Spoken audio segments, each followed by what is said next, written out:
শিবতলা দুর্গা মন্দির থেকে Gitanjali marriage hall পর্যন্ত একটা র্যালি বার করছি।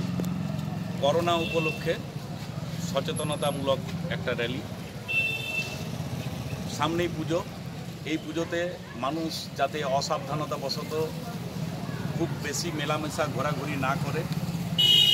আমাদের এই মুহূর্তে যা পরিস্থিতি, প্রত্যেক দিন আক্রান্তের সংখ্যা বেড়েই যাচ্ছে, তাই আমরা এবং দোমানি ক্যারাটে একাডেমির ছোট্ট ছোট্ট শিশুরা সকলে মিলে সমবেতভাবে আমরা একটা প্রচার অভিযান চালাচ্ছি, যাতে মানুষ পুজোর সময় খুব সচেতনভাবে সজাগভাবে মেলামেশা করে ঘোরাঘুরি করে, অযথা যেখানে সেখানে ঘোরাঘুরি না করে এবং নিজের পাড়ার মধ্যেই যেমন সীমাবদ্ধ থাকে। আমরা মূলত এই বার্তাটা দিতেই আজকে এই র্যালি, এবং সব সময় যেমন মাস্ক এবং স্যানিটাইজার ব্যবহার করে।